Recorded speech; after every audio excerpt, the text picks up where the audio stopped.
केवट जी धुले। लक्ष्मण जी, छोटा आदमी का सब सामान छोटा होता है। आप जिसको छोटा कह रहे हैं ना, मेरी दृष्टि से जब देखिएगा यही आपको बड़ा दिखाई देने लगेगा। हमरे घर का सबसे बड़का बर्तन यही है, हम क्या करेंगे? छोटा कठौता लेकर के आए, बोले राम जी अपना दाहिना पांव रखिए।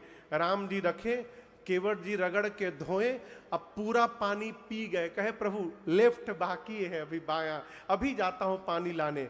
दोबारा पानी भर के गंगा जी से लाए, राम जी बायां पांव रखे, केवट जी धोकर बैठ गए। राम जी बोले पांव बाहर निकालो। केवट जी बोले प्रभु हमसे एक भूल हो गई है। राम जी बोले क्या किए? प्रभु दाहिना पांव धो दिया था, आप फिर से नीचे रख दिए, अब उसमें फिर धूल लग गया प्रभु, अब उसमें फिर धूल लग गया प्रभु। राम जी बोले ऐसे तो जितनी बार धोगे उतनी बार लगेगा। बोले नहीं, इसलिए तो बायां निकाला नहीं हूं, बायां पानी में। अभी एक काम करिए, बायां पांव को आप मेरे इस गमछे के ऊपर रख दीजिए प्रभु, अब दाहिना एक बार और धोना पड़ेगा प्रभु। लक्ष्मण जी बोले भैया बर्दाश्त नहीं हो रहा है, अब तो डबल ही आने लगा ये, अब दूसरी बार धोएगा। राम जी बोले कोई उपाय है? नहीं ना। केवट जल्दी जाओ पानी लाओ। केवट जी गए, तीसरी बार जल लाए, राम जी का दाहिना पांव दोबारा धोए। तीनों बार का पानी केवट जी अपने पी गए। अब भगवान उनके गमछे पे खड़े हैं। लक्ष्मण जी बोले हो गया ना, अब ले चलो। केवट जी बोले क्या हो गया? हमारी लड़का हमारा मुंह देखने आए हैं, हमारे जो बच्चे आए हमारा मुख देखने आए हैं। राम जी आपको पता नहीं, आप देखे नहीं प्रभु। ये अंतिम वाला जब मैं पी रहा था ना, ये मेरा जो छोटका बैठा है, ये हमको ऐसे करके देख रहा था। राम जी एक बार और प्रभु धुलवा लीजिएगा ना, एक बार आखिरी बार, तो बच्चों को थोड़ा प्रसाद मिल जाएगा। राम जी बोले ठीक है जल्दी जाओ। केवट जी गए, जल लाए, पांव पखारे, और आप उस दृश्य की कल्पना करिए, भगवान खड़े होकर देख रहे हैं और केवट जी पूरे परिवार को चरणामृत पिला करके भगवान के सामने परिवार को तार के रख दिए, पूरा परिवार मुक्त कर दिया। लास्ट में थोड़ा सा जल बच गया था, अंत में कठौता में थोड़ा जल बच गया। केवट जी अपने पीने गए, लक्ष्मण जी हाथ पकड़ लिए, रुको रुको रुको, तुम याद करो पहले तुम्हारे घर का कोई बाकी तो नहीं है, कोई रिश्तेदार छूट तो नहीं गया। केवट जी बोले सब परिवार तो यहीं बैठा है, तो अब तुम पी जाओ। केवट जी पी गए। लक्ष्मण जी बोले हो गया, तुम्हारे मन का हो गया, अब ले चलो। केवट जी बोले गांव वाले आप तो उस पार चले जाइएगा, हमको लौट कर इधर ही आना है। गांव वाले हमको छोड़ेंगे नहीं प्रभु, कहेंगे गलत किए, क्यों झंझट में डालना चाहते हैं प्रभु, इसके बाद तो कोई बचा ही नहीं। लक्ष्मण जी बोले भैया बर्दाश्त नहीं हो रहा है। राम जी बोले एक बार और, आखिरी बार जाओ, जल्दी लेकर के आओ। पांचवी बार जल लेकर आए, धोए, पूरे गांव को चरणामृत बांटने में 2 घंटा समय लगा।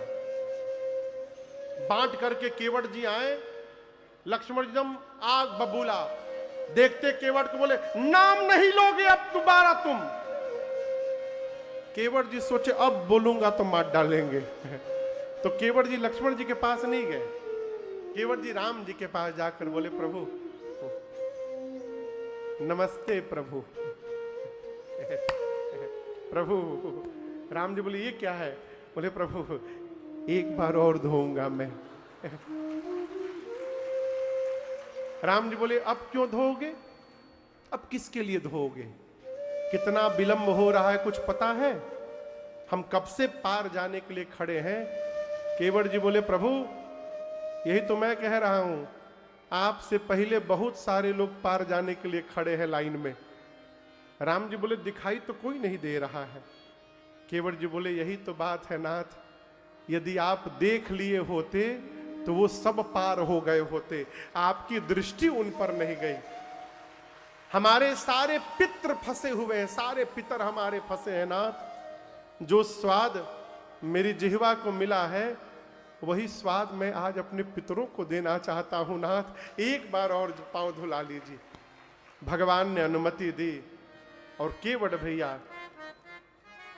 केवट राम रजाय सुपावा, केवट राम रजाय सुपावा, पानी कठवता भैले आवा, पानी कठवता भैले आवा, अति आनंद उमगी अनुरागा, अति आनंद उमगी अनुरागा, चरण सरोज पखारन लागा, चरण सरोज पखारन लागा, बरसी सुमन सुर, बरसी सुमन सुर सकल सिहाई, एहि सब पुण्य पुनाहि, एहि सब पुण्य पुनाहि, एहि सब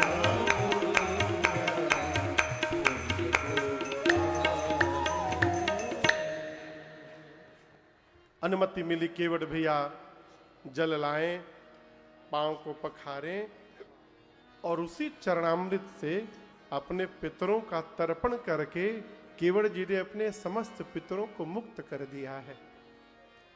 देखिए, मेरी प्रार्थना है आपसे, प्रयास करिए, बच्चे कुछ भी बने, डॉक्टर बने, इंजीनियर बने, व्यापारी बने, वैज्ञानिक बने, नेता बने, गायक बने, कुछ भी बने, लेकिन कुछ भी बनाने से पहले बच्चों को भगवान का भक्त अवश्य बनाइए। सब कुछ बना, यदि भगवान का भक्त नहीं बना तो सब व्यर्थ है। केवट जी अंगूठा लगाने वाले हैं, केवट जी, लेकिन क्या जीवन रहा हो कि सबके पूरा जगत राम के दरवाजे जाके खड़ा होता है, राम घंटों से केवट के दरवाजे आके खड़े हैं। केवट जी ने पूरे परिवार को मुक्त कर दिया।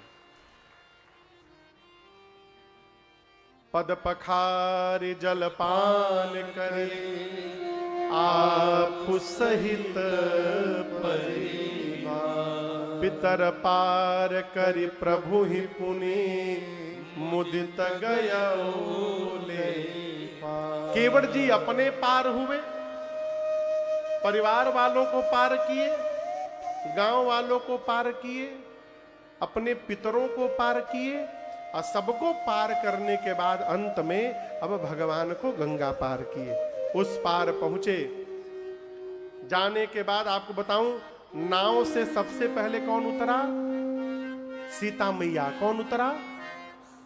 सीता मैया के बाद राम जी उतरे, राम जी के बाद निषाद राजगुह उतरे, निषाद राजगुह के बाद लक्ष्मण जी उतरे और सबके उतरने के बाद केवट उतरी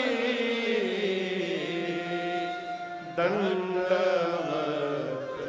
की। केवट जी ने उतरकर राम जी को दंडवत किया। क्या किया? दंडवत प्रणाम किया। अब तक केवट जी ने राम जी को ऐसे भी नहीं किया था। 5-6 घंटा बीत गया, जब गंगा के उस पार पहुंचा दिए तब केवट जी ने भगवान के चरणों में दंडवत किया है। और मैं आपको एक बात बताऊं, पूरे रामचरितमानस में 2 स्थान ऐसा है जहां पर राम जी को किसी ने प्रणाम किया और राम जी ने उनको उठाया नहीं। ये भगवान का स्वभाव नहीं है, राम जी तुरंत उठाते हैं।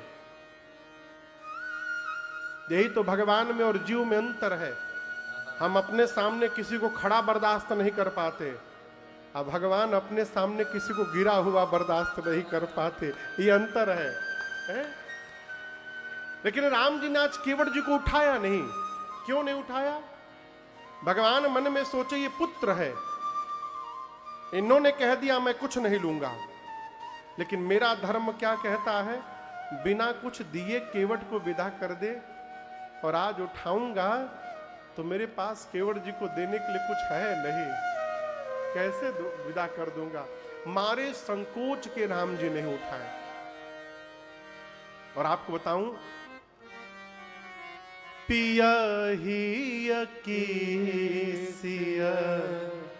जान निहारी। मेरी मां भगवान के मन के भाव को जान गई और सीता मैया अविलंब अपने उंगली में से सोने की अंगूठी निकाली और राम जी से बोली, प्रभु आप केवट जी को ना ये मुद्रिका दे दीजिए उतराई में। राम जी बोले, आप अपने हाथ से निकाल ली?